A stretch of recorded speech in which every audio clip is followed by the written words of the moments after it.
Welcome, everybody. Welcome to Live ACIM. It feels very valuable to be joining in this way together. It just feels very important. And today we have a very non-compromising show for you. So if you'd like to just sit back, close your eyes and rest.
You know, the sole purpose for me in doing this show is to be an extension of the clarity, primarily for myself. I had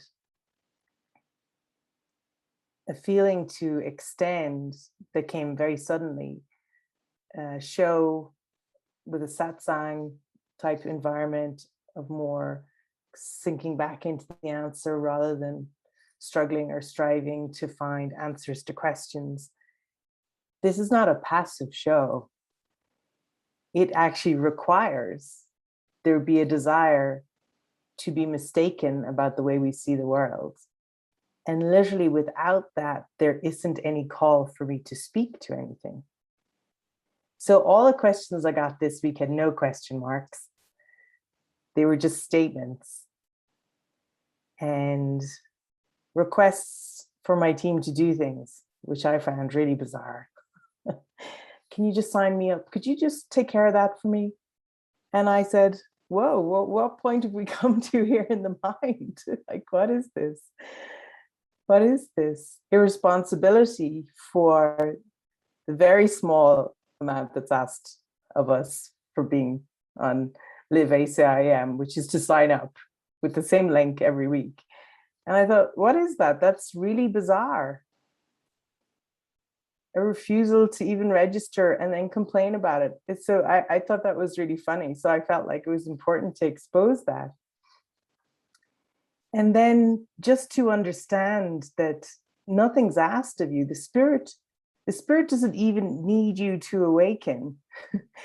This is not like a future journey that we're upon where later something happens in your life. This is just, if you're in pain now and you would just like it to end, if you feel a sigh of boredom and you would like that to stop, if you feel an intolerance for just how horrific life on this planet is and you would like to have a completely different experience, that's all this is for. It's not for anything else. It's definitely not for being entertained, although it might be entertaining for all of us as we have a good laugh at ourselves as we go along. That's what it's for. And it can't be misused because it doesn't have a facility by which I feel any onus or obligation to do something like teach or even share, like as if I need to say something to someone, as if anyone needs anything. So the only thing I'm aware of today that's happening in the mind is, I don't want to. That's the theme in the mind. Now I see a lot of nodding there. So we're all on the same page. I just don't want to. That's the theme. And I'm saying, great, all you need to do is acknowledge that though, really acknowledge it. I don't want to. Stop pretending that you want to in this moment when that's not what vibrationally feels true for you. Just allow I don't want to. Just let it ring out there in the echoes so that you can even find out what that is. Like, I don't want what?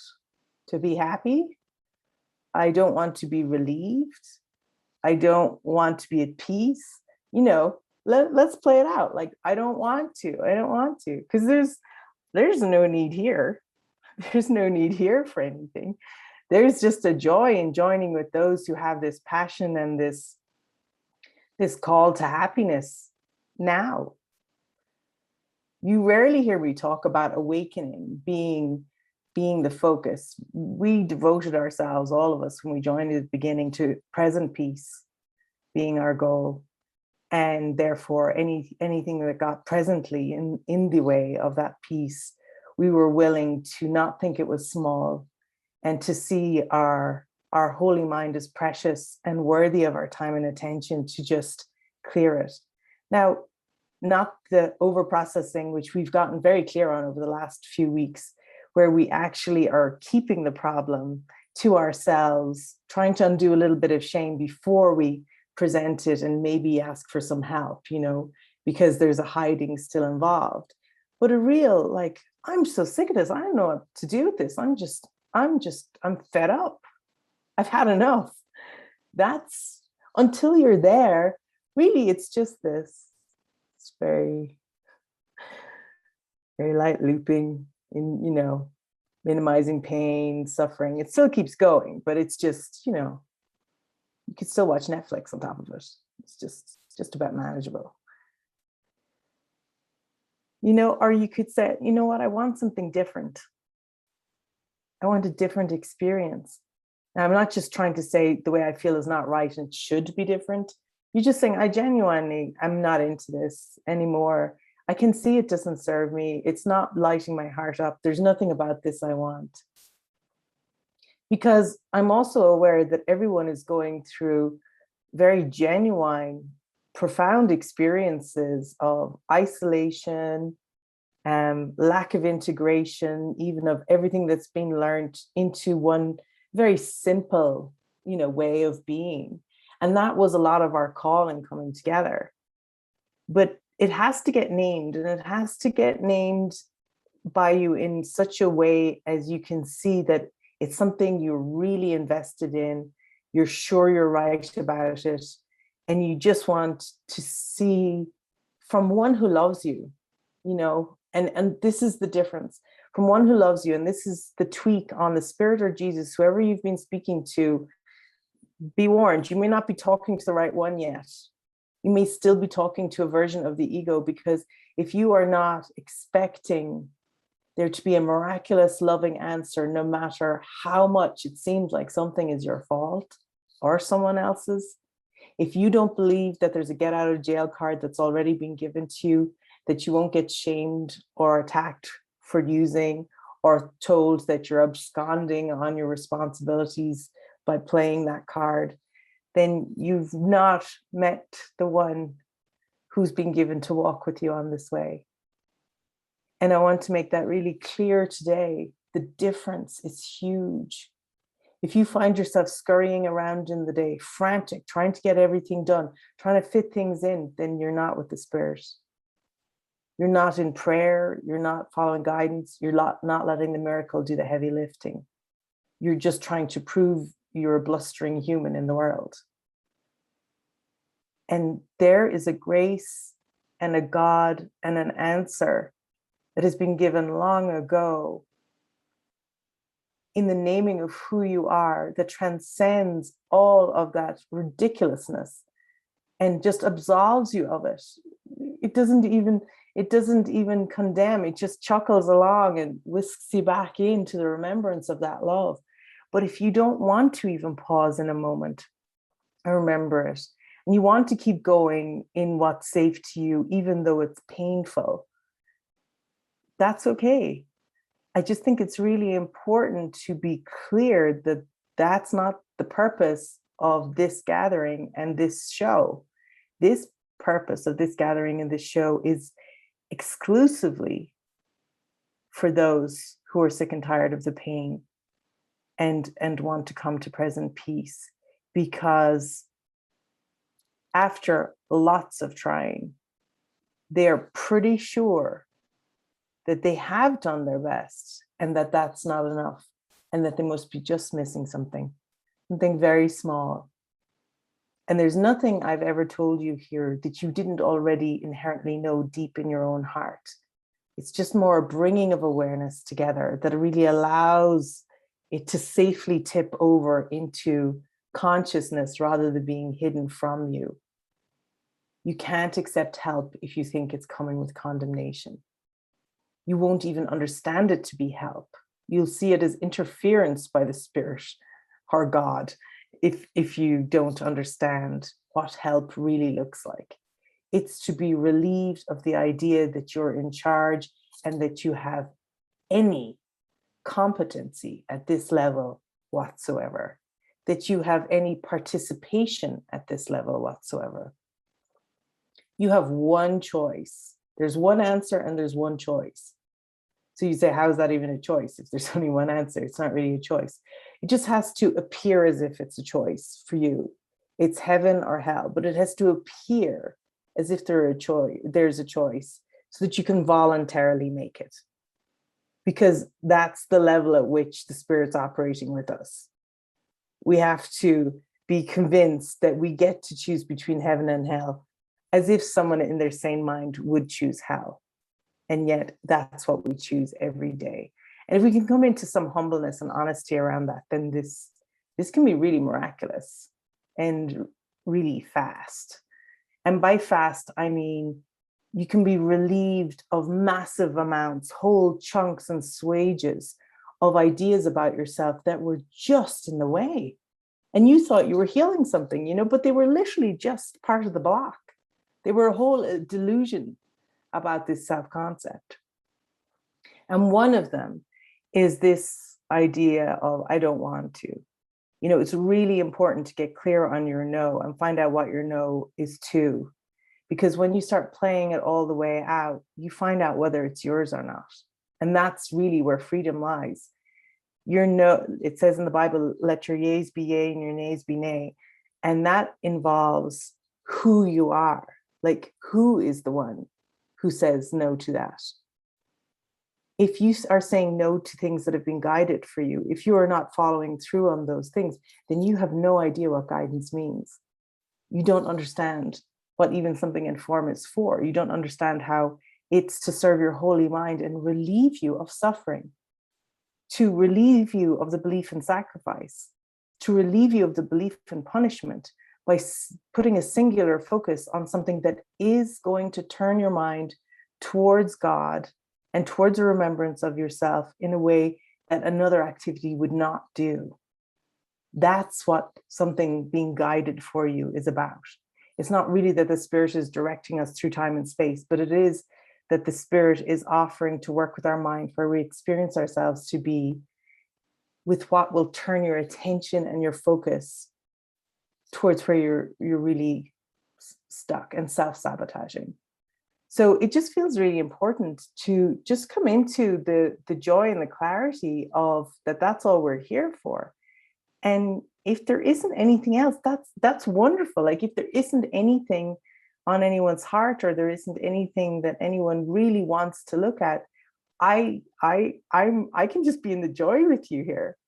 But I've also seen the evidence this week of something else that's happening in the mind. So it felt really important to address it, because we've been having a very intimate relationship here, all of us. There's been a lot of integrity, a lot of depth of sharing, a lot of depth of answer that it turned out was for everyone, which I think everyone can agree is being kind of really the remarkable thing. By not highlighting really who the questioner is, we've really all gotten to receive the answer. And it's been an undoing of the idea of this personal responsibility, as if I'm personally living a life that I'm in charge of. To me, the funniest thing is when someone says to me, they say, well, I just don't know that I'll awaken in this lifetime. And I'm looking at them going, okay. It's like, people don't awaken. What they're really saying to me is, I'm going to carry on trying to have as much fun as I can, even though it's really suffering, which is why I called you in the first place. I realized it was just suffering. And I'm going to continue on in this painful way without the Spirit's support. That's what they're really saying. Because our goal is present peace. There isn't anything else. There is no future thought. There is no future.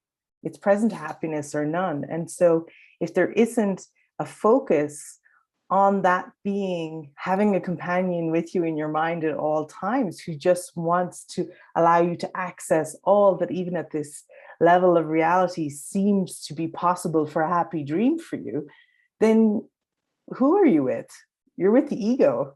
It's going to be the same old avoidance, running away. And so I would say to anyone who's ever had that thought, then come back a moment. It doesn't matter what plans are in place. By all means, embrace them and go with them, but take the Spirit. Please take the Spirit with you. Bring the Spirit with you, even on the thing you think you need to do that is different from what came before or what you believed was restrictive. Bring the Spirit with you and watch, because everything's in a loop. It's just going to keep playing out in a loop. Loops don't stop by you stopping the behavior. Loops end by you allowing it to fully play out in innocence while watching with the Spirit. And that's the only support that your mighty companions can be for you, isn't that? And that, of course, is the big difference between friendships, which support loops, and mighty companionship, which go, I think I heard you say this before. And it didn't work out great for you then either. I'm not so sure. Would you like to pray about that? That's what it is. It's not about supervising each other. It's about like having a wing mirror. It's about having a mighty companion who's got your back, who cares what's unfolding for you, and will say, even at threat to the relationship, because this is what a friend would never do, say what might be slightly awkward, challenging, or difficult to hear, because the defense is so high.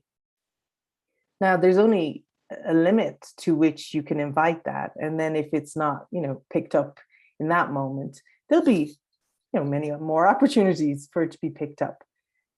I would just say, take it now, though. I would really say, take that opportunity now. Because again, forget this idea of being on a spiritual path and awakening and everything. really it's about having a pristine access without all the mesmerism to the joy, peace, and happiness that is your birthright now. That's the focus.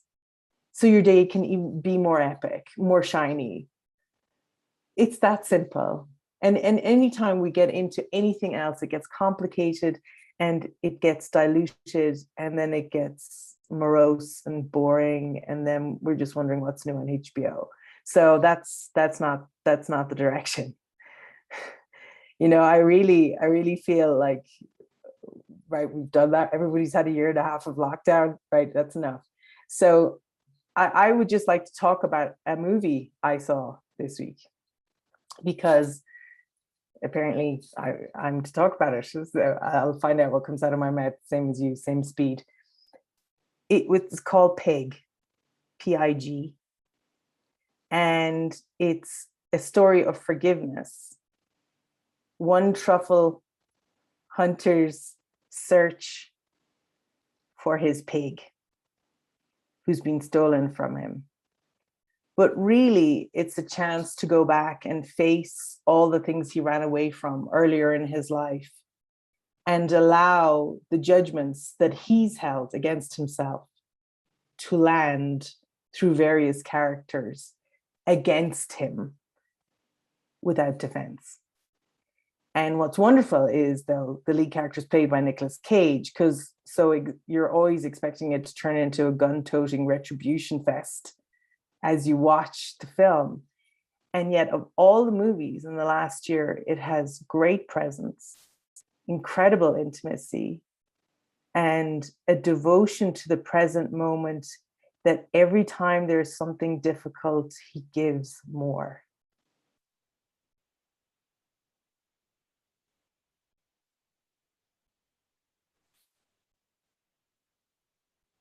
I could cry because Chris and I were just like silent after watching it.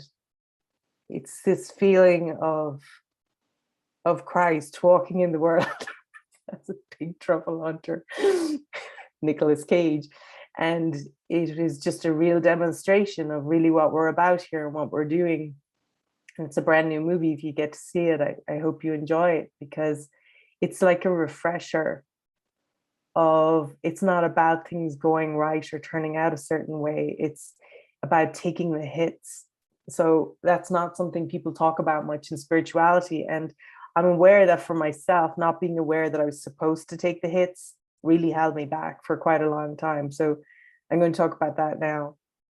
When I say take the hits, think of the Matrix, and you're looking at Keanu Reeves, and he's standing out there and he's dodging bullets, and he's become, super efficient and highly skilled, and he's bending, and it's all whoo, whoo, whoo, and everything.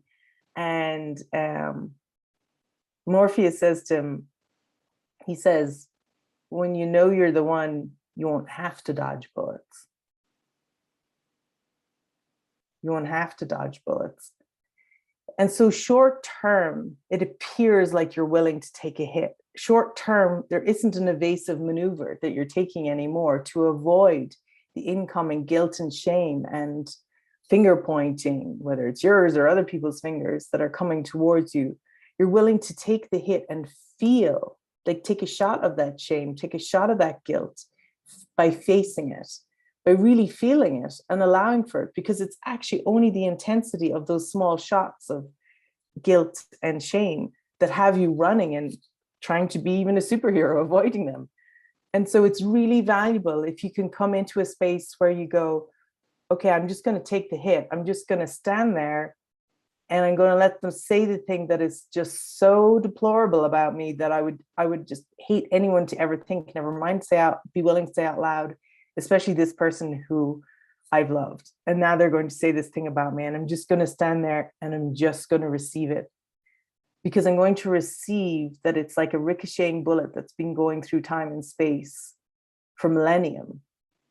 And instead of letting it continue to ricochet, I'm just going to let it hit me. And I'm going to like taste that bullet for a moment to see, is there anything to really be afraid of? Because the minute you start taking those shots of guilt and shame and allowing the sensations and the feeling, they evaporate really quickly. And you're going, oh, okay, was that all it was? I've been running for years to not feel that for like I think it lasted 2 minutes. In fact, I think they've proven that you don't feel any sensation for longer than 2 minutes unless you reactivate the motivation for why you thought you were feeling that in the first place, emotionally. And so you take the hit and you start to discover it's not really even a hit, it's just a sensation. So there's no injury, there's no harm to yourself, there's no causation in form. It's just getting in touch with how you already sharply feel about yourself, that you're keeping subliminated in such a way that it seems to be playing out exterior in your life and attacking you in more outward, obvious, malicious ways, even, untoward ways. The more you take the hits like that, you just stand there and you're just like, hit me with your best shot. Go on, spirit, bring it on. It's not the spirit that's hitting you, it's the ego. But when you don't flinch and you don't move away, and you can go out, it doesn't mean you don't express how it feels, like, ooh, that hurts. You have to be very authentic. But let's just stop avoiding it. Let's start facing it. Let's just stop avoiding and fixing or maneuvering or outmaneuvering or outwrangling or whatever. It's been going on for millennium. I call it falling on the grenade.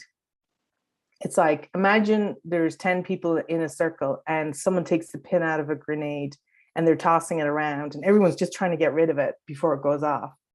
Well, with the truth of who you are in your awareness, you can just fall on that grenade. You can just take it back in. You can just stop the game. And what happens is it actually never goes off. It's just your willingness to fall on that grenade, to take that hit. It's like being under the Bodhi tree for creating a Buddha, because there is nothing going to come. It's lotus petals that are flowing instead of arrows and slings that are, seem to be attacking. In the not moving from under the tree, they turn into lotus petals as they fall and touch, because it's a decision you must make. And last week we spoke a lot about means, why you can't mean, I want the peace of God. And this is an extension of that. You can't mean you want the peace of God because you're still outrunning this ricocheting bullet. You're still outrunning this guilt and shame in various, even very spiritual ways. And we've been addressing a lot of those over the last few weeks. And so the invitation is, let's just stop it. Just like stop it, literally. Let's just stop that and find out what happens. I'm aware of everyone here's living situation, that it's comfortable enough that there is spaciousness to facilitate this. There is enough time in the day to allow 15 minutes around something that's like an upset to take the hit, to sit there, to allow 2 minutes of intensity and then it to wane off and find out the world didn't end. And every time you're willing to do that, its power over you goes, because you've been the one giving to it the power by running, and it just wanes off and wanes off. And suddenly you don't even remember to worry about things because you're not running away from anything, nor are you running to anything. There's no grabbing or hoping you can get what you need from the next relationship or the next person or the next assignment or the next place. There's a contentment that can come in. It's almost like it's already there, but it can seep back up, in awareness, like pink contentment, ease, relaxation. And all it takes is I need do nothing. So little is asked. It's the I need do nothing. I just need not run away when it comes. And yes, it is nice if you've got a mighty companion that can sit with you, especially when it's something that's brought up an awful lot of fear and has massive associations of high anxiety with it for you. But, you can see those coming. And even if you can phone up pretty soon after you've gotten what I call a fright, and talk it through then. Once you're, as we always say, comforted first by the spirit, relaxed back down, then you don't have to learn through the dramas. You can notice the slightest time that that fright comes up.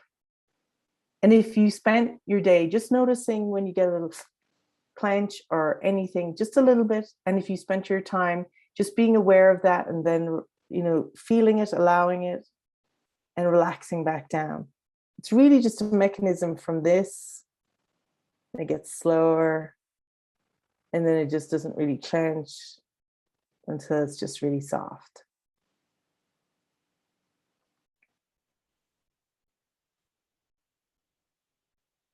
Okay, so what are the mechanisms for being able to look at that? Well, one is you can't undo an entire self-concept if you've never really looked at it. And what do I mean by undo an entire self-concept? If you don't understand your devotion to the role you're playing and why you don't want to let it go, then you won't understand the I don't want to when it comes up. There's a fear of letting ourselves down. There's a fear of letting the side down. There's a fear of letting the family down. There's a fear of letting the community down, the country down, the world down.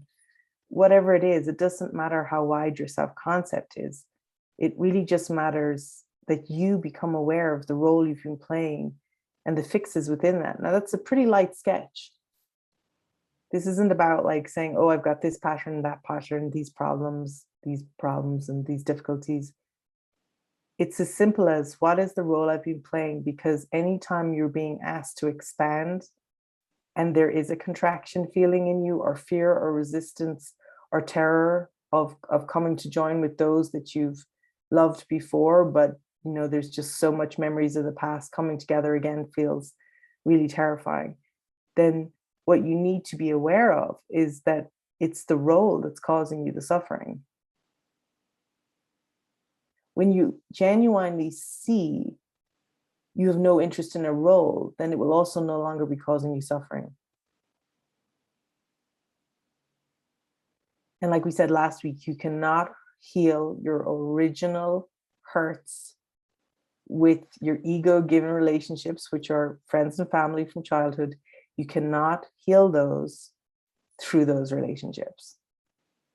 This is a pathway of relationship, meaning that you're to open up to new assignments that will allow you to experience yourself differently and go through just small parts of those different things that were occurring with those different relationships. You see, that role is too perfectly matched, for it to be used for healing. And so there isn't any interpersonal healing anyway, but you can't even use it relaxingly in your mind because the attachment is so intense.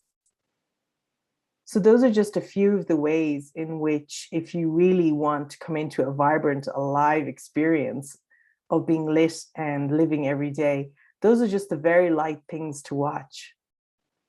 Just the role and the attachment to it. Just, it'll always be belabored with beliefs around like, I'm needed, it's important, people depend on me. It's never going to be true. I think, when people get diagnoses that seem to more imminently bring to awareness the seeming, destructibility of the body, then a lot of what they're facing is the need to relinquish a role, which is obviously not going to be needed if the body just suddenly disappears. The role disappears and everyone gets on just fine without it. It's it can be demoralizing when you first look at that, or it can be incredibly freeing. It's like, nobody needs me. It's not true that anyone needs me. The whole world would get on just fine if I wasn't here. And this kind of humbling and this kind of like awareness can just bring you really, really cleanly face to face with what is for you in a day, because it will keep your focus honed on just is what is essential for remembering that peace and that happiness.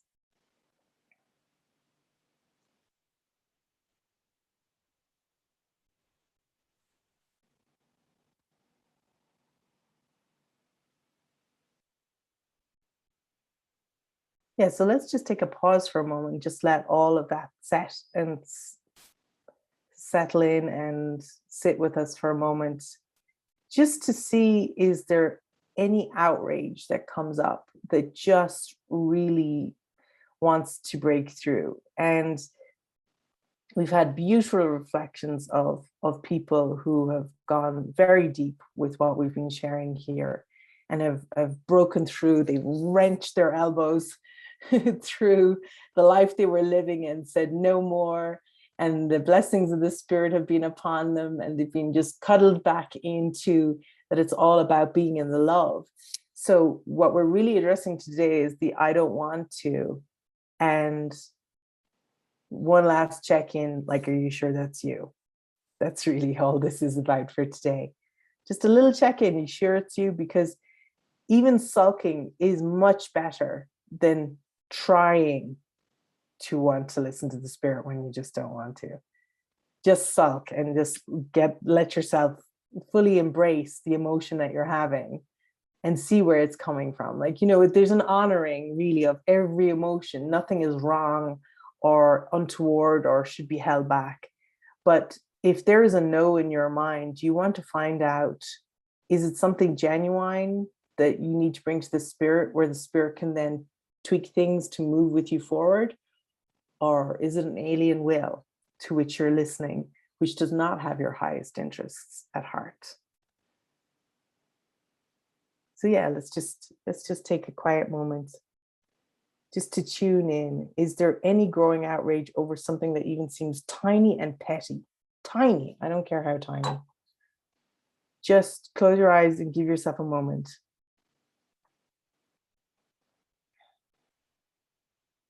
Because I'll feel it and I'll be able to speak to it.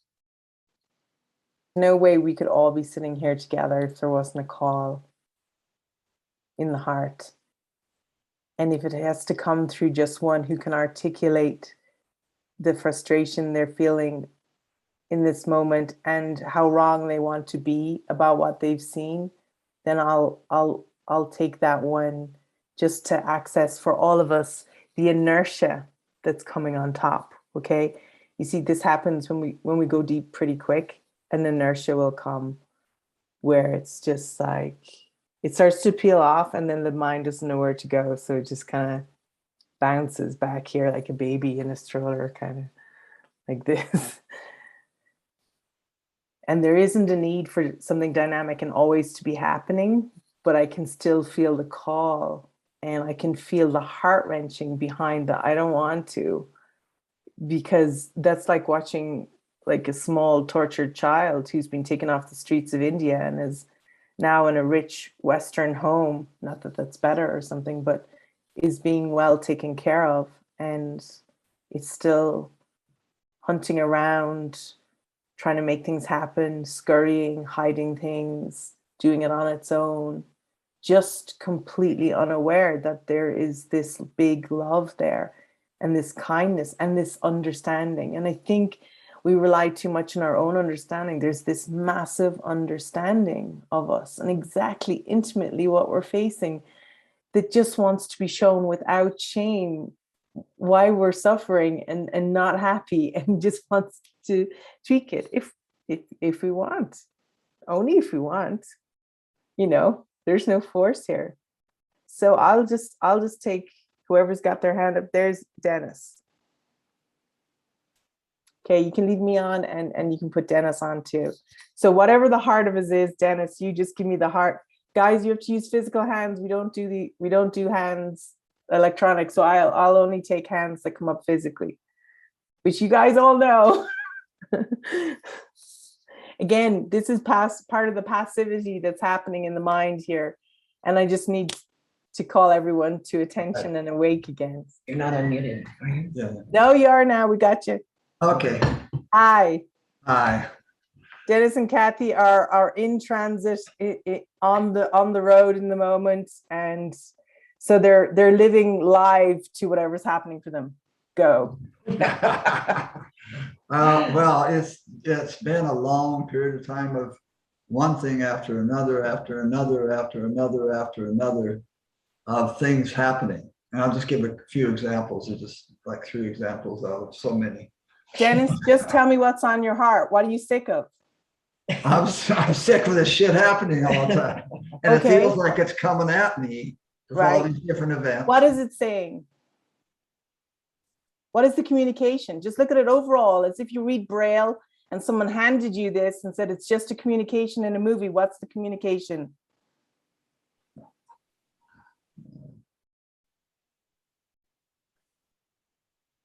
It doesn't matter whether it's true or not, but what's the thing to you? Well, it's like it's not. It's like the flow keeps getting interrupted, even though I'm able to move through it. It keeps getting interrupted with these different events, and they're telling me that this is a period of unsettling, and I have to go through all this stuff in order for me to be capable of letting it go and get better at practicing letting spirit happen instead of ego. Okay, so your aims currently feel frustrated. Yeah. And everything is kind of stopping a flow of movement of what you thought was going to unfold. Would that be fair? Yeah. Okay.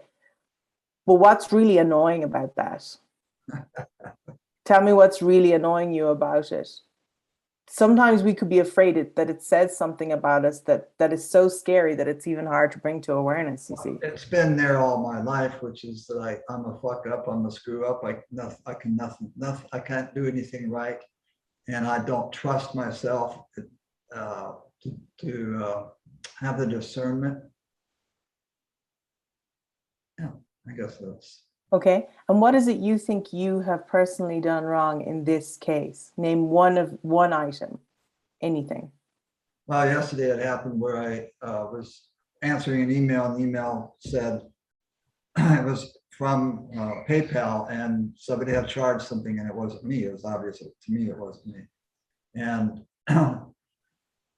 I clicked on it. Somebody came on, and they were trying to supposedly help me, but I was getting suspicious pretty early on.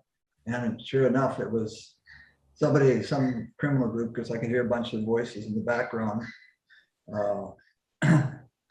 And they were just trying to get all the information they could out of me, distracting me with filling out a form.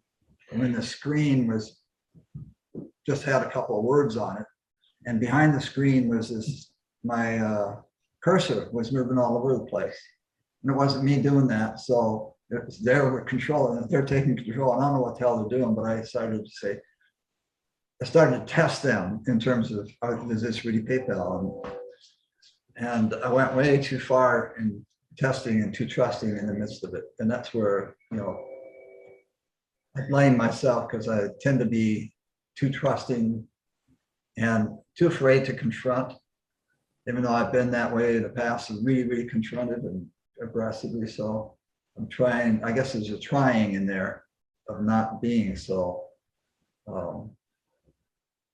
aggressive or pushy or confrontive. And what do you want right now? Even in the midst of that, it's just like, what the hell? So that's where the okay. No, this is a really good example. Everybody's with you right now. This is a really good example. Everybody's with you, okay? This is not your story, and this is definitely not about PayPal. So it is definitely not about doing right or wrong by something. There's a very clear theme here. It's going to be reiterated with the next person who puts their hand up, and we might answer them as a conglomerate. We'll just see. Tell me, if I was your fairy godmother, I could ding you and I could give you anything you wanted right now, what would it be? Peace. Okay. Happiness, joy, peace. Okay. And if I could give you something in form, what do you think it would be that would make that peace and happiness appear? In form. I guess it would be people who were in a situation where they were really genuine about practicing the course. And I'd be around that. Everybody ready to go ding? You all ready with your hands up so we can ding everything for Dennis here? Okay, good. Sounds good. Okay, well, exactly. So I like that the one thing you would like is my one desire today too. Is your what? Is my one desire today too. I like that your one desire in this moment is the desire I have for this show in this moment too. So we're joined in that. We're joined as that it's the only thing that matters. There will always be mistakes. There will always be ideas of what part of the mistake was the real mistake, the starting of the thing, the ending of the thing, the not being strong in the middle of the thing. But it's not going to tell you anything. A thing was unfolding, you did your best. It's not going to tell you anything about yourself, except that there is a belief that it's up to you. There is a belief there that it's up to you, Dennis, and that you have to somehow make it happen, or you could do something that can make it not happen, and that it could be your fault. There's still a belief. That really resonates, because a big part of this journey is developing trust and learning to just say, okay, I'm going to trust this is going to be all fine and it's going to work out. And there was that genuine trust that was in what happened. Yes. Yes. There was that there, and I learned it. But then recently, it's kind of faded in the background, and I've been taking more control. That's okay, because you see, that's what happens when it seems to not go according to what we would have imagined it looking like it was trustworthy would go. We put the brakes on, and that's all right. So I don't want you to do anything different in form. I want you to consider that everything's going perfectly right now. And that the invitation for all of us here is to hear the common theme that's going to come out of everyone's mouths. That the intervening, that there was a need to jump in and make it happen, that it wasn't happening quickly enough, that it should have happened slower, that it should have happened more directly. If I changed my mind better, would it have turned out differently?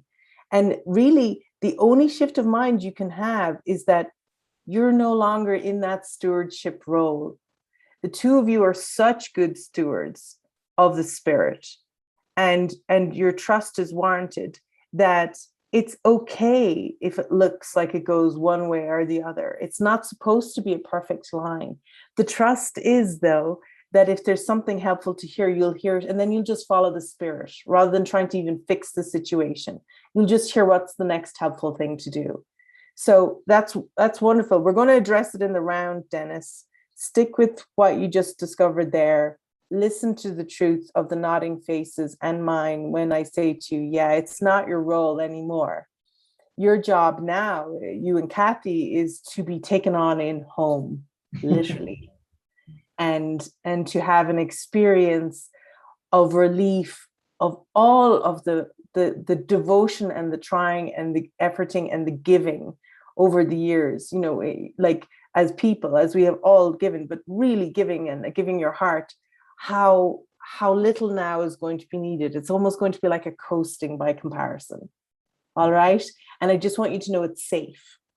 That's all I can share for now. It's safe to do that. Don't worry.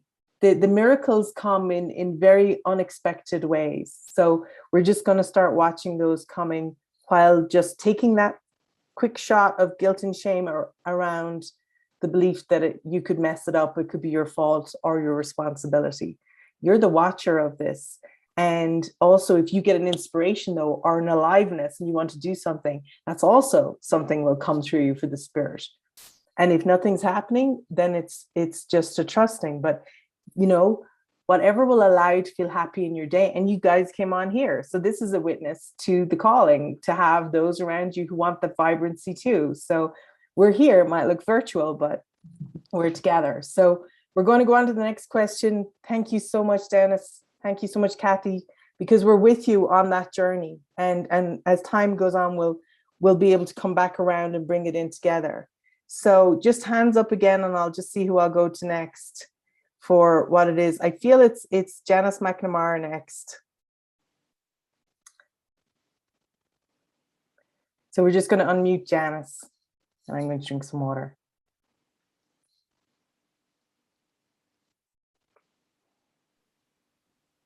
How about now, Janice? Okay. So I have been writing a book since, 2016, and it usually it's guided. I'm getting frustrated because I'm 120 pages and done with the text and just revising at this point.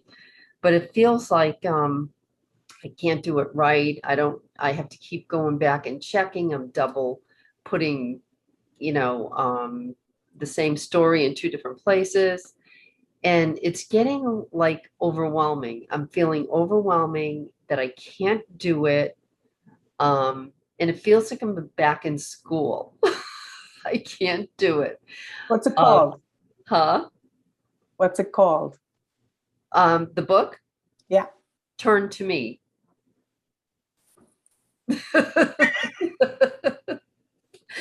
I know. I mean, some days I will sail through the day and it feels like everything's given and guided. And then the next minute I'm in this trying to do it myself is really, trying to be the person doing it. Is that what's making you angry? Yeah. And it's frustrating because I don't know why it's so inconsistent. Well, if you're trying to be the person doing it, that will be why it's inconsistent. Yeah. Yeah. So are you willing to just let the spirit do it? Yeah, I've been, since 2016, yes. What happens is months will go by before I'm guided to go back to it or add a particular chapter. Now I'm at the point where it's done and just being revised. But I look at parts of it and go, what were you thinking? It doesn't even make sense. Well, the second part isn't going to be something you can do. Yeah. On your own, you see. The second part will be exposing it to a third party with the spirit, with the same purpose. Yeah. It's not, you can't do that part on you. You can't do that. That's the only way you can really find out that you're letting the spirit finish the book, is to do that, is to make it an assignment with someone else. That's the only way you can do it. And not someone you know very well. I would say someone objective, someone who's a mighty companion, but doesn't know your story at all. So what I'm hearing then, the anger is that like, I don't want to do it the spirit's way, because the spirit's way would have you continue to live where you are, not be living near grandchildren. It would have you continue to be available to opening up to your calling. So the question is, what would you say is the primary thing you teach in the book? Remember, to teach is to demonstrate. It doesn't mean you're teaching other people, but what is the primary teaching of the book? It is, handing things over, allowing things to just be, sitting in silence to really hear spirit. So, and that gets repeated throughout. Until you do it for yourself as a living experience, Yeah. and you won't be able to finish this book, because there'll be no need, because the one who's going to finish the book doesn't exist yet. The one who finishes the book doesn't exist. Yeah. It's like when you're 5, you might have a presumption that you'll go to college, but you're not going now. Right. You don't have the capacity to go yet. You don't have the capacity until you've lived out everything that you were optimistically saying you think is ideal in the book. Until it's become your living reality, it can't be completed. It has to be a living vibrational extension of every moment of your waking life. And so it's kind of exciting, but just so you understand, this is the most common thing with everyone writing anything like what looks like a book. This is the most common thing. There's a lived part that's missing, that the book has to get put to one side. The living of it has to occur. And then the coming back, and it's a totally different sharing from the miracle, which is a completely different organizing system on the entire book. So it's very exciting. So basically the bottom line is, you're frustrated because you're sitting there trying to do things according to the way you wrote them at a level much, for want of a better word, less open than you are now. It's not going to work. You actually need to move from where you are now into an entirely bigger, more open, deeper calling, exterior. You're being called out into the world, Janice. You're being called out to go and answer your calling and be vibrationally with people who you are to answer your calling with in a living vibrational experience.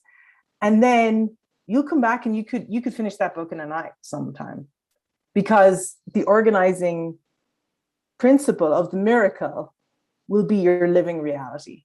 And that's what's so exciting. That's the only reason the Spirit gave you this book. Was to first walk through the steps as an ideal, and then find the living vibrational truth of it for yourself, because that's all you can really extend. Think of it like a polyglot, like not a polyglot, that's someone who speaks lots of languages. Inkblot test. There really isn't. Words don't convey meaning. Little squiggles don't convey meaning. It's what you've put in that everyone will receive.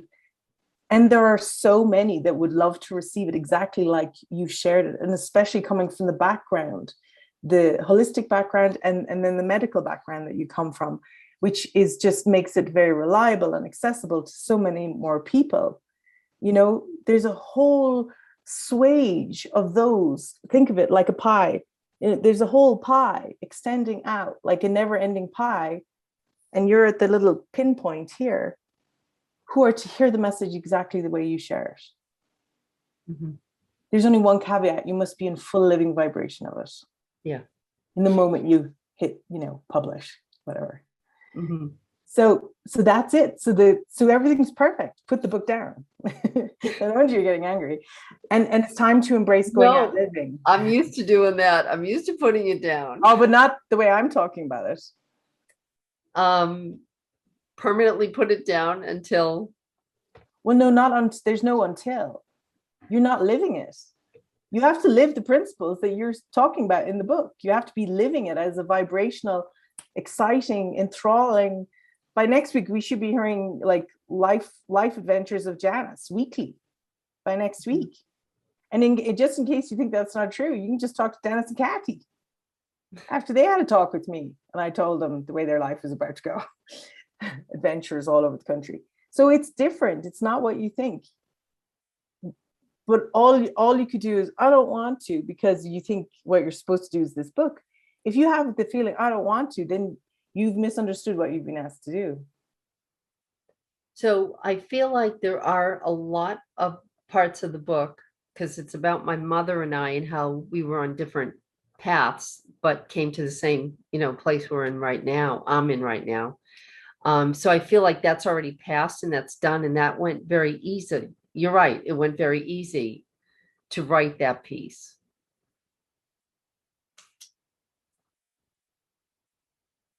Because that piece had already been lived. Let's just go back to the fact that there's anger. And you're writing a book about coming to God for peace. And there's anger. And frustration. And even resentment that the book's not finished or should be or completed, or that it's not what you thought. Because that's what a holy relationship, and you're having a holy relationship with the book. Like a holy relationship, nobody understood what that was when they said yes to it. They're usually appalled. They're like, no, I would never have signed up for, it's not for me. Yeah, I don't think so. No, that's not what because it's confronting. But it's hard for words that you seem to have controlled and written to confront you. Helen tried really hard. She even tried to control Jesus's words. And he had to interrupt and go, what I said was, can you feel the holdback when I talk about it being a living experience for you? Can you hear the, I don't want to? No, I get that piece. I get that piece. Tell us about it though, because that's all we're talking about.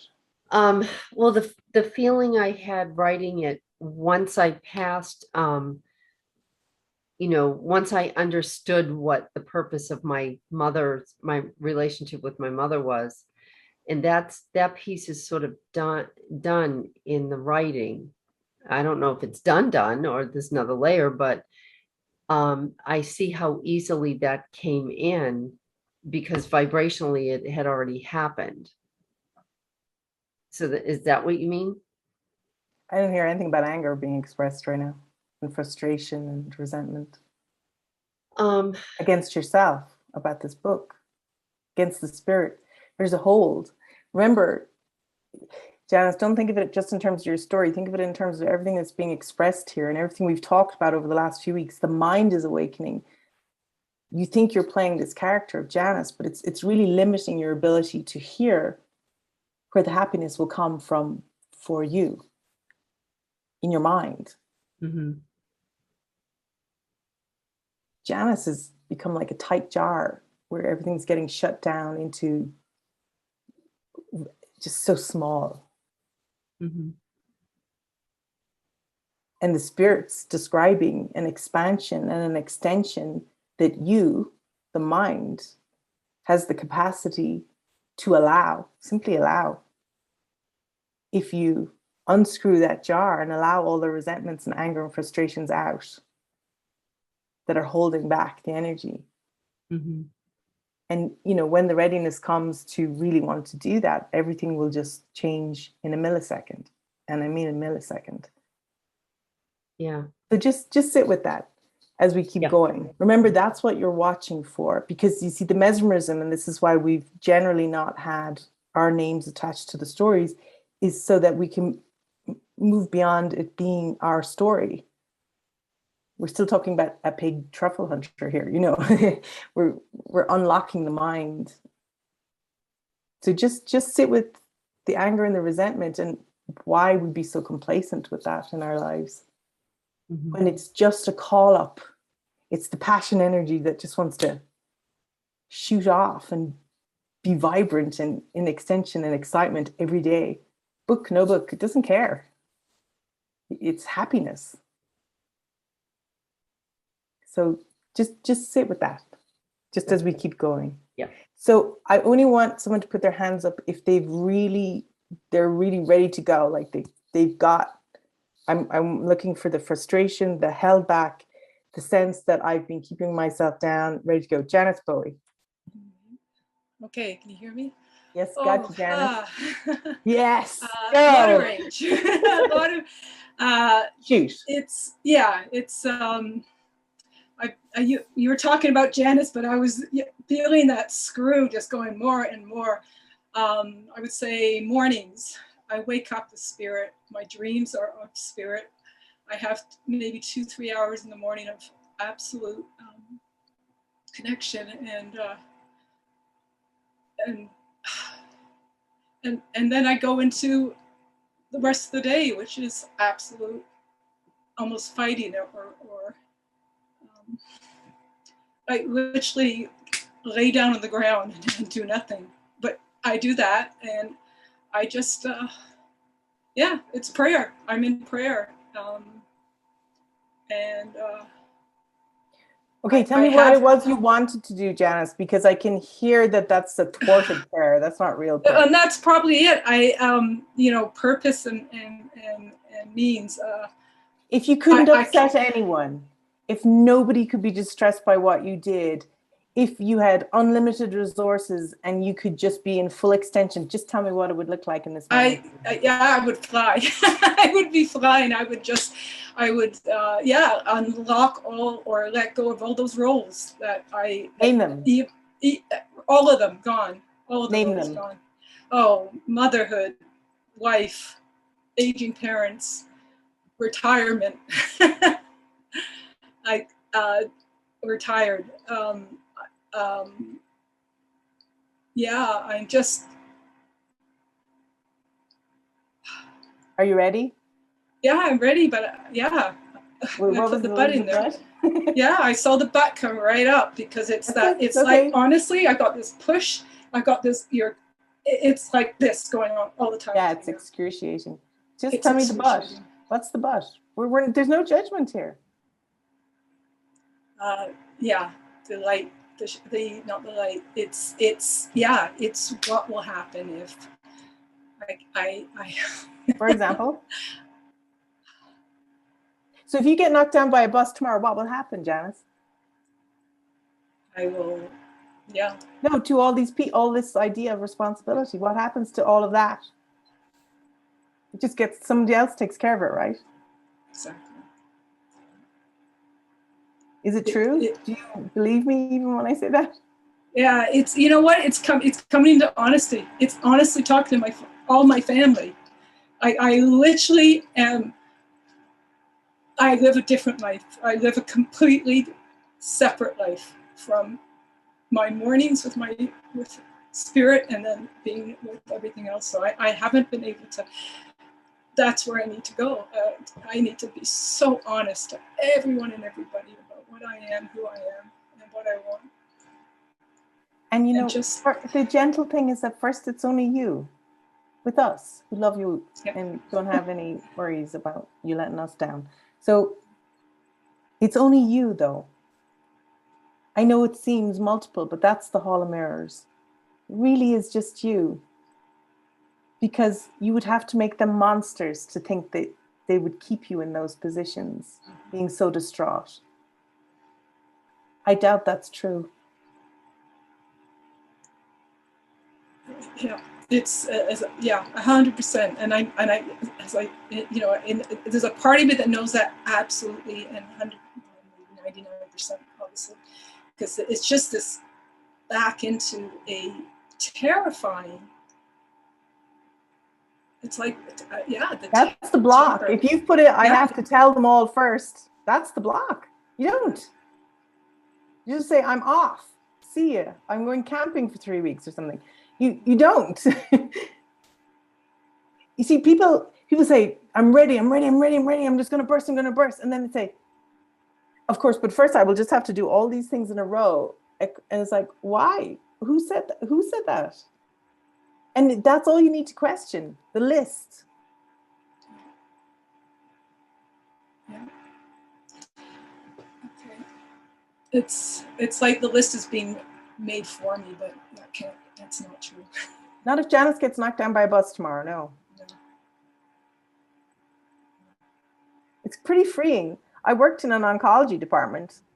I used to, you know, say to people, see you tomorrow. And they'd say, oh, well, we'll see. And I said, well, I'll see too. I could get knocked down by a bus. Bye. Like, really, reality check. We all only have this moment. And this moment is all we need to see the tightness of it. And I really appreciate, Janice, just your willingness to feel and take that draft of the guilt and the shame. And, you know, you're epitomizing exactly what I can feel is happening in the mind, and this excruciating, and everyone understands that word right now, that because they're living through it, excruciating feeling of I just can't like do it. I can't see a way through it or past it. But it's just a tiny presumption that needs a tweak in the mind. There's very little there holding back. You've all the juice. There is no compromise with the spirit. What does that mean? Well, why would the spirit have you going around letting tons of people down and wrecking people's lives? Does that really sound like the spirit's plan?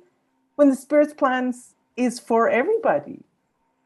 So you see, that's all that needs to be questioned. It's like, it's Janice's plan that would do that.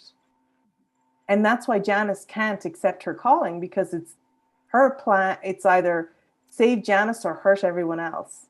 That's not a choice.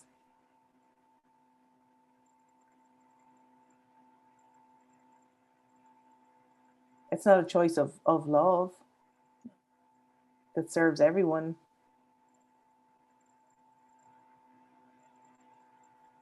And just really getting clear that that's the way we set it up, though, even though it's not true, that's really, really helpful.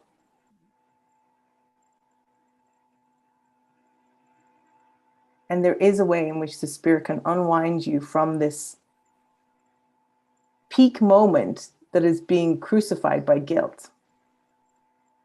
And it's the tiniest tweak. It's more like someone just touching your skin. It's called myofascial release, and the muscles all relaxing instead of like needing a big massage. It's just a little gentle touch. It's like, oh, holy child, you're distraught. You know, you're trying. What we need to just simplify in our lives every day is the honesty of exposing exactly like you did, how you feel. And then saying, so what's helpful in this moment? What can I do in this moment? What What would serve now, just now? These big plans of, you know, revolutionizing our lives and everything, they're great if that's the moment it's given for, but they will be as easy as being told to go for a hike in the mountains. You know, they will be as easy as making sure someone is there to give the meds at that time and it's not you, you know. In the end, it has to be that you see that it's just a trick in the mind. And once you've seen it, you can never unsee it. It just all starts to dissolve really quickly and the relief can come in. So you're at that crescendo for all of us, which is, I would like everyone to just like send a blessing to Janice in gratitude for demonstrating the crescendo of what maybe might be duller in your own life, where she is of the absolute frustration between two options that both seem to be love. That's a trauma. That's a trauma. So that's not the way. It also means we're not looking with the right one. So we must first get comforted into, like, there is a plan. It's all in place. And sure, you can take as much time as you want, but there is a limit on the amount of pain and suffering you'll be able to withstand. Thank God. And the bungee cord just starts to snap back. So you're at the point where you can jump or be pushed. It is much easier to jump. Now, what I'm talking about means honorably disengaging from things rather than having to be in a car crash and become disabled and sit there not being able to do the same things and also now not move forward answering your calling. You'd have the same healing. It's a little more challenging. So it's just whatever way you're willing to do it. Like, I like to jump, not be pushed. So when I see it coming, I'm like, okay, just show me the jump point here. I just get ready to do the jump because I trust the spirit. And so that's all you're facing is that you just want to do each indicated thing. And I have so many experiences with all my mighty companions of the miracles that occur to them. The moment they rang to say, I don't want to be the person who is the custodian of that adult brother. I don't want to be the person who's your executor on your will. I don't want to be the, and all these miracles that would occur immediately where other people said, yeah, we were thinking that was a lot for you anyway. And you're like, oh my gosh, you know, or, you know, you might get a guilt trip, but then it's like it never happened 10 minutes later. Either way, you are responsible for your experience of life.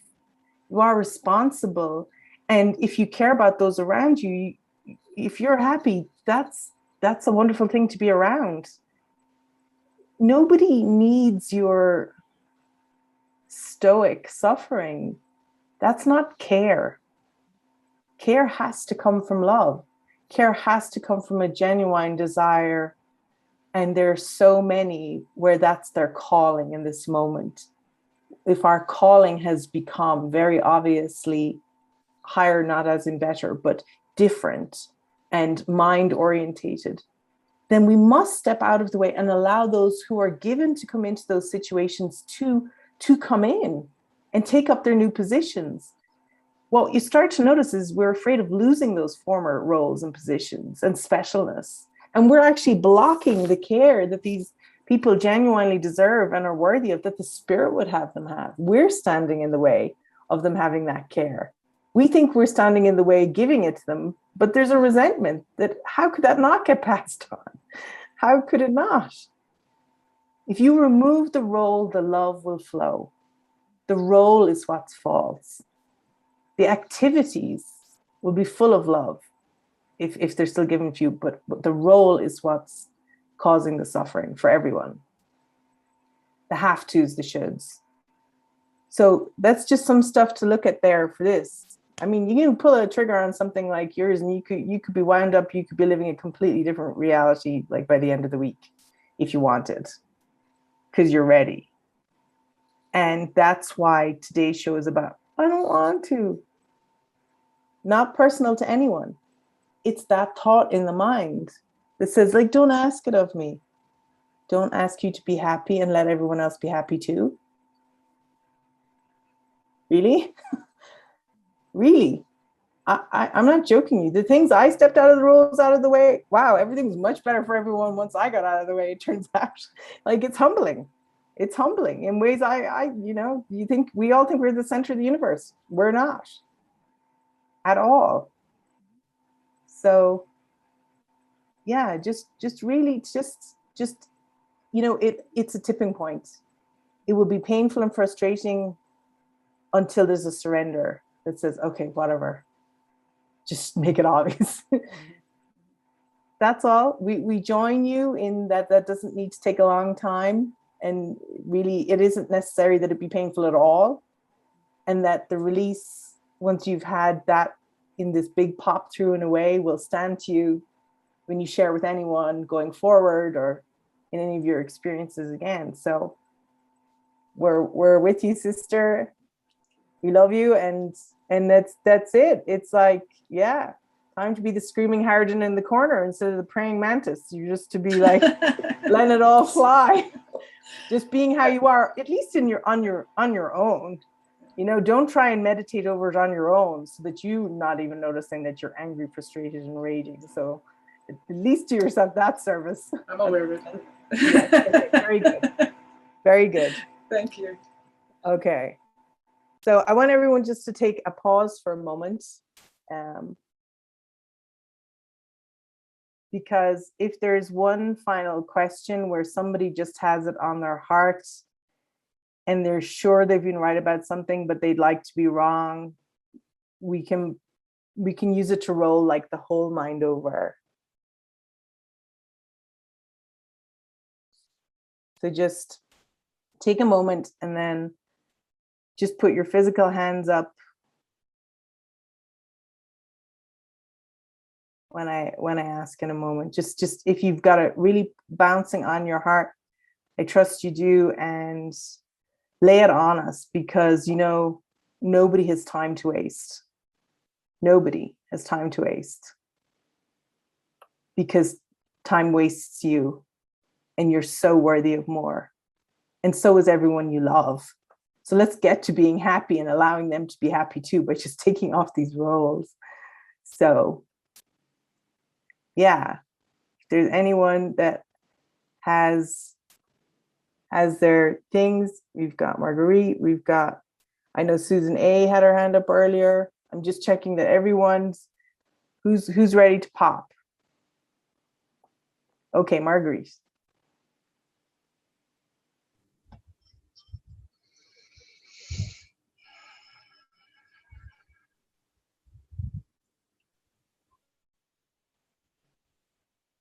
And as I was just listening to you was, I don't know where to go anymore.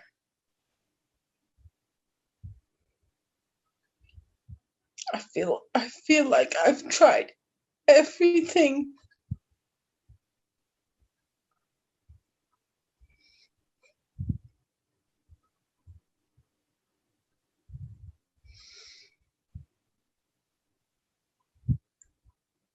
I'm sure that's true, Marguerite. Do you want to stop? Like, are you willing to face the self-hatred and the intensity that will come up when you stop trying? I did. I mean, I'm in the middle of that. And it's giving me a total different perspective every time, of such deep stepping back and seeing that it's just all mind coming from me. But I can also see the addiction to the roles of the mother and the partner. Mm-hmm.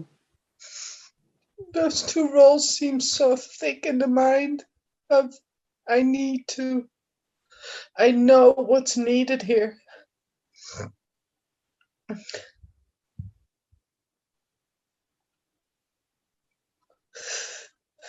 And it's just the self-hatred. It seems so hideous, so extremely hideous.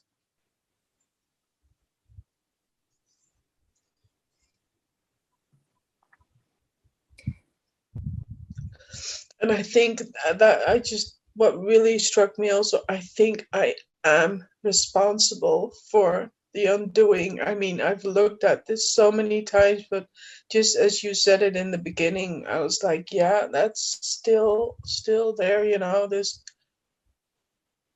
I need to do this. Yeah. I'm trying my best, that belief too. I need to do my best. So I've just heard the answer for all of us that ties it all together. So thank you, Marguerite, for bringing it to a crescendo for us all, because I can feel it now. I can feel what the answer is. I'm sure you will all agree when you've heard everyone speak, they've talked about they're trying really hard, they're doing everything they can, but nobody's talked about following guidance. Because doing the one indicated thing that's guided may seem so anti the situation. It's like, well, I don't want to go for a bike ride and pick up some pears. It's like, please stop putting that thought in my mind. I'm trying to figure out who can take care of my mom. I'm trying to figure out who will feed the dog, take care of my son. I can't think about that, right? But you see, that's the can opener for the mind. Following guidance is something that will just toss your mind out of the me responsibility. It's like in the Muppet Show, me, me, me, me, me, me, me, me. It will toss your mind out of that and have you do something that seems so completely and very often to you unimportant. And, anyone could do it. But the question is, are you free to do it? Because it will challenge what you're doing in the trying and the fixing and the no, I know, and I understand what's needed here. It will challenge that by just following the next indicated guidance. And that's why it's so important for tuning in with a mighty companion to just get really super clear again on exactly what that is. And if you have a very specific guidance, it is essential to stick to it, to discover how it's a crowbar for your mind, to keep it open and not like shut down like a tomb. Because we've all experienced and we all have a lot of true empathy for what Marguerite's describing. I spent my early 20s completely entombed. And I remember thinking at times, just trying to get my fingers out so that when the doors would shut, at least my fingers, even though they're going numb, would be out there and I might have another chance at it. It was so dense. It would close over so dense because my calling was so big. It would just like shut me down. Incapacitated, comatose, out. So if you saw your friend and and she was experiencing anything that's been expressed today by any of our mighty companions, well, if it was a small child, would you be tolerant of that? Would you be saying that's okay? I guess, you're right. Keep trying harder. Would you? Or would you say, well, I think you need a break? I think you need a break from that thinking. What's guided for you? And suddenly what's guided for you will be you in service to the awakening mind. And it will be not related to these problems at all. The problem is we stay at home thinking if we stay near the problem and we keep trying to infuse ourselves in it and focus on it, it would somehow shift. It's not. You need a higher perspective. You need to go for a bike ride or pick up a pear or find out what is next for you. And so it's really helpful if you get very simple about just changing that perspective on where you're coming from for the day. You need to take a holiday from your problems. You need to watch What About Bob? Take a vacation from your problems because they're not your problem. You have a perceptual problem. And this is the mesmerism that just keeps you focused. It's just like the ticking clock that goes like this. It's just a distraction. Even for Marguerite's like a Western European warrior woman. I know the truth of her. This isn't remotely representative of the fire in the belly and the creativity and the artistic expansion and communication that comes through this woman. And yet this alien will would have her like reduced to drivel. And I'm really proud of her for coming on and just exposing that, because we've all been there. But it's not who we are. Like, it's not who any of us are. You can't fix it from there. If you went and you thought, now, who of everyone who I've been listening to should I talk to for some support in this moment? That would not be the tone you'd be looking for. You'd just be looking for fresh eyes. You'd just be looking for one who wanted to just see what's helpful in this moment. It's a bit like improvising. It's like, okay, and that whole thing with, my possible hacking of my accounts, and my RV's broken down, and my house is closing escrow, and I'm, 10 states north of that, and yeah, okay. And so none of that's under my control. What would you have me do today, Spirit? Like, what's today about? Thankfully, Dennis knew it was about coming on here with us. And happy birthday, Kathy. It's about taking Kathy out. Maybe you took her last night. It's about taking Kathy out for a good time. That's what it's about today. It's about Marguerite just saying, I'm off and going to stay with someone fun for a few days, whether it's a niece down by the coast, or go stay with a friend who's single in town and drink lots of wine and watch a box set, or go out walking, enjoying waving at the hookers down the street. Like, it doesn't matter, but break it up. Who are you? You aren't these roles. You could just be any other role that you choose. So the Spirit needs to give you stepping stone self-concepts. Janice Bowie's about to become an adventurer because it's a much easier explanation right now. Yeah, I need to spend more time alone in the wilderness. I need to go for hikes. I need to do things like that. So we're just going to have to arrange who's going to fill in, because I'm not going to be available. You don't have to talk spirituality with your family. You don't understand it yourself. How could you explain it to somebody else? We were always told, don't even try. Like, really, you're going to sound really weird because you don't know what you're talking about yourself. How could you explain it? They're just going to get worried for you. That'll be an APB out on you when you go hiking in the woods. There'll be mental checks being made. That's not truly supportive. No, it's just an unleashing, And maybe Marguerite's supposed to go to Canada. She loves hiking, I think, too, and things like that. And go visit Vancouver, her friends on Vancouver Island, then go over and see Janice Bowie, and then they could both head off hosteling or something. Who knows what's to happen? But anything will become possible when you just say, what if my just entire perspective on this is off? Entire thing off. And not wrong or bad. I just got over involved so that I was so myopically close. I couldn't see anything. God, wouldn't it be lovely to get, emails from the son Marguerite, who's doing great, doing everything himself, taking care of dogs, taking care of other people in the house. It's like, who knows what it is? And this is not about money either. This is never about it. It really is about a change of mind, and everything will get facilitated, whatever is needed for you. Our friend Susan's was given this lovely house on the lake. We're heading north. Maybe we stop and have coffee with her and a swim on the way. Like, you don't know what's going to be happening in your life. You don't know what holy encounters are possible. But if you stay in this immersion and in this, I don't want to, it's so hard. Oh my God, it's exhausting. And the Spirit can't reach you there. The Spirit needs happy learners. And so I would just say, just open up to whatever the next indicated bright thing in this moment is for you, and move towards that and continue to tune in. And the Spirit will just make it all flow together for you. We'll just all come in together in a very simple way where it becomes obvious. Because once the brightness is up, you'll see more. You literally see more. The awareness will be available to you. You're currently all operating without that level of awareness, without that scintillating, sparkling, I love you, got this, it's all good, girl. You're operating without that. No, that's not what we're here for. And so this is a vibrant and alive episode because this mesmerism had crept in for everyone. It was so dense this week. Chris was saying to me, what's the topic? And I said, it's it's basically, I don't want to.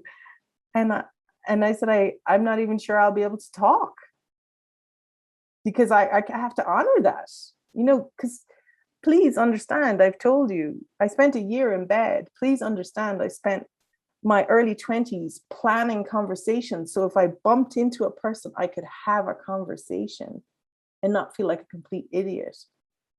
This was my reality. It's so different from what I'm living now. I've moved the entire span with the spirit at my own pace.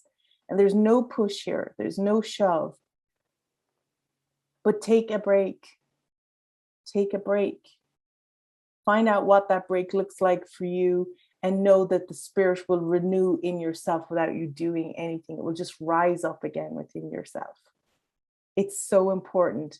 You're so valuable. You're so worthy of being loved. You're so worthy of being in your inspiration. And that only comes from following guidance and having washed that which wants to destroy you, by getting you to do your own thing, your own plan for awakening.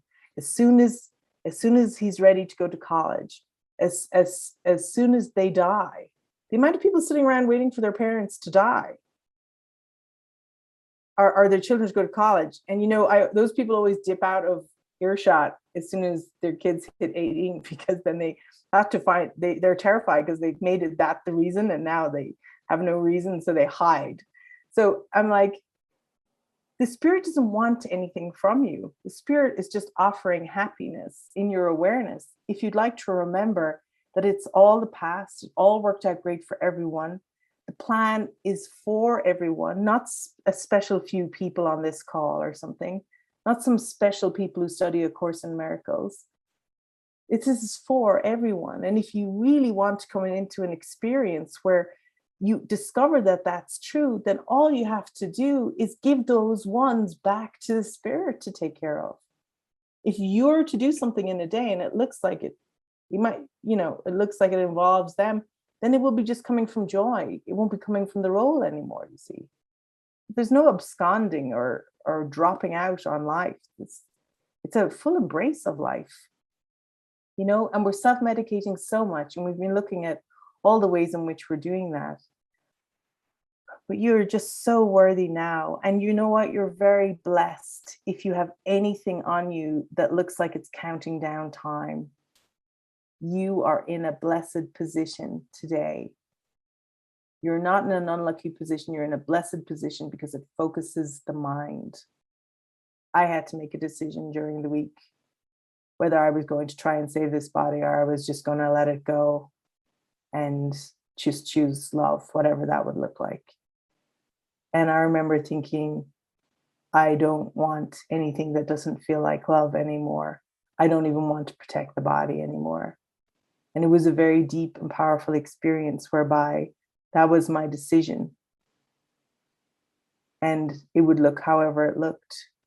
And while it looked like there was some wind up healing that had to come after, like quite a deep crash, it was very rapid. Once I really put the full invitation to see what was really going on and why I was really distressed. You choose life. There's a death in every sigh and every boredom and every moment. It's like nothing's going to happen to the world that's untoward. Just miracle after miracle will take care of time and space because your mind's aligned and open.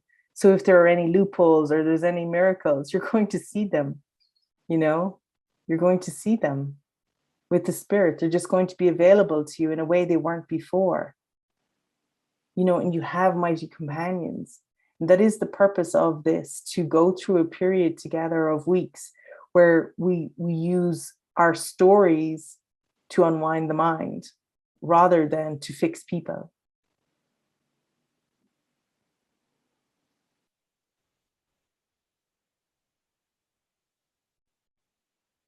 It's just completely possible. That's all I want to tell you. And it just turns on a dime. All it takes is that you say, what if I was just completely wrong about everything? Like completely wrong, like really wrong about everything.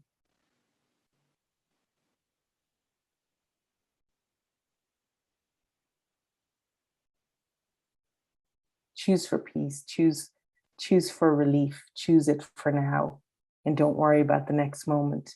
Once you've made your choice, just then say, okay, Holy Spirit, what's helpful now? And it'll be something involving a treat or a break for you all.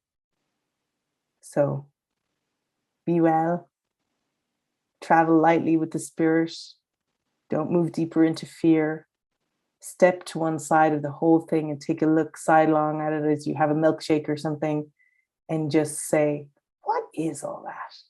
Because if you saw a friend living through that drama, imagine that for a moment, or a small child, it might be much easier to see than thinking it's yours. That's really the mesmerism and where we're getting stuck. So thank you so much for your presence and joining, and just the the voltage that the Spirit wanted us to have today, just as like, it is up to you, but not in the way you've been trying. It's up to you to say, I'm intolerant of this, I don't want it anymore. That part's for you. That's it. Once you do that, the rest just rolls. It's like a rollout of a plan that was given long ago to make everyone aware of the happiness that was their birthright and is their birthright. Love you guys.